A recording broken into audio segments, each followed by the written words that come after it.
पौष रविवार व्रत की कहानी। पौष रविवार। एक साहूकार था। उसके बच्चा नहीं था। एक दिन सवेरे वो बाहर गया। देखा, एक किसान खेत में दाना डालने जा रहा था। साहूकार के मिलते ही वो वापस लौट गया और बोलता गया, आज तो शगुन अच्छा नहीं हुआ। किसान की बात साहूकार ने सुन ली। उसका मुंह उतर गया।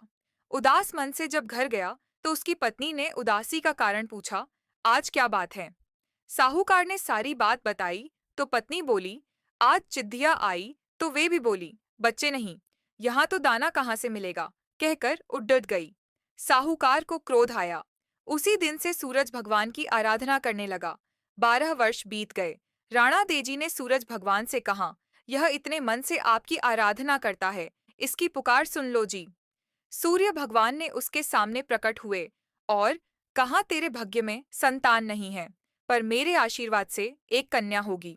9वें महीने एक कन्या ने उनके घर में जन्म लिया। कन्या जब हंसती तो उसके मुख से हीरे मोती गिरते। मालिश वाली आती और हीरे मोती ले जाती। 1 माह बाद मालिश वाली का आना बंद कर दिया तो उसकी माँ को हीरे मोती मिलने लगे। उनके घर में बहुत धन दौलत हो गई। उसके पिता ने सोचा, लड़की बद्दी हो गई है, इसकी शादी कर देते हैं।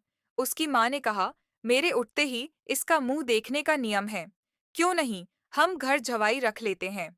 एक गरीब लड़का का ढूंढा और उसकी शादी के दी।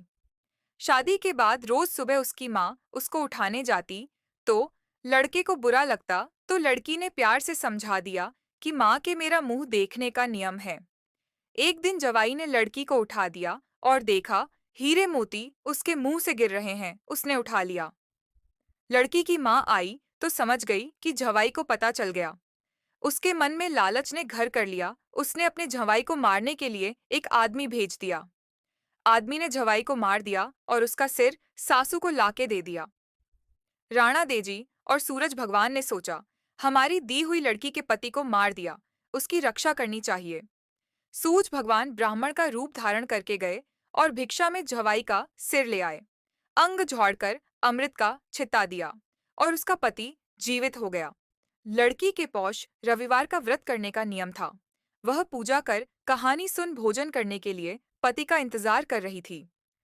उसका पति आया तो उसने पूछा, आपको पता नहीं है क्या दिन अस्त होने पर मैं खाना नहीं खा सकती, अगले दिन खाना पड़ देता है। उसके पति ने उसको सारी बात बताई। बेटी बोली, अब हम यहाँ नहीं रहेंगे। सास ने बहुत पश्चाताप किया, पर बेटी अपने पति के साथ ससुराल में सुख पूर्वक रहने लगी। उसके घर में सुख समृद्धि हो गई।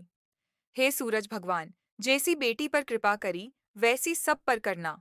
उसने अपने परिवार पुत्र पौत्र के साथ जीवन यापन कर अंत में सूर्य लोक में स्थान प्राप्त किया। जय बोलो सूरज भगवान जी, जय।